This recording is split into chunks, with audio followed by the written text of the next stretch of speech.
Do. You have answered right. Do this, and you will live. Luke chapter 10, verse 28. Friday of the first week of Lent. We have seen that Jesus is love and that this entire journey to Jerusalem is an act of love. You and I were made for love. When we look at the story of creation in Genesis, we see that our hearts were made to be filled with God's abiding love. Unfortunately, because of the fall and the consequences of original sin, our experience of life feels flat.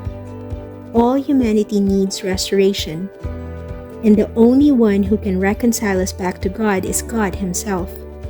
This is how we are to understand the person of Jesus and the reason we are on this journey to Jerusalem. Jesus, as the bridegroom Messiah, has come to wed humanity back to God.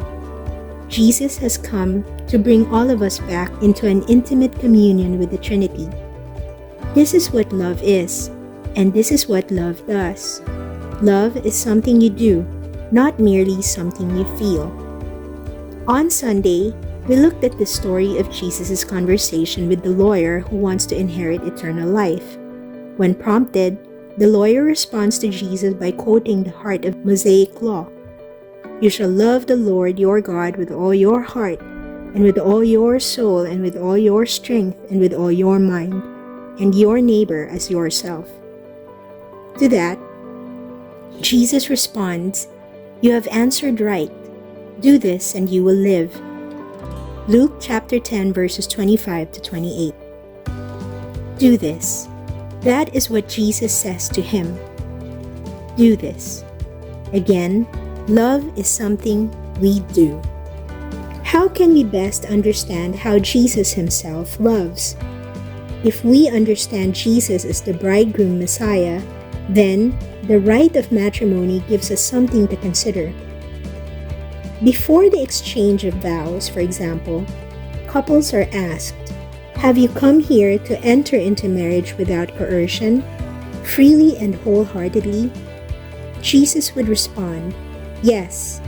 And in John chapter 10 verses 17 to 28, He says, I lay down my life that I may take it again. No one takes it from me, but I lay it down of my own accord. I have power to lay it down, and I have power to take it again. There is no coercion. Jesus is free. Freely and wholeheartedly, He gives Himself to us.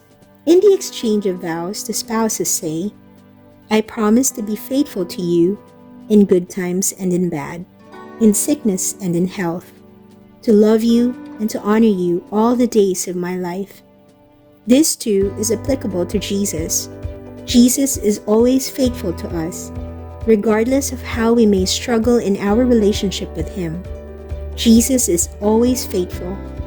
He is there in good times and in bad. He is with us in sickness and in health, in both our physical and spiritual sickness. Jesus is there. At all times, in every moment of life, Jesus is forever loving us. For your prayer, stay here for an additional 10 minutes. Today, pray with Isaiah chapter 62 verses 1 to 5. Be attentive to how these words were inspired by God to specifically describe Jesus.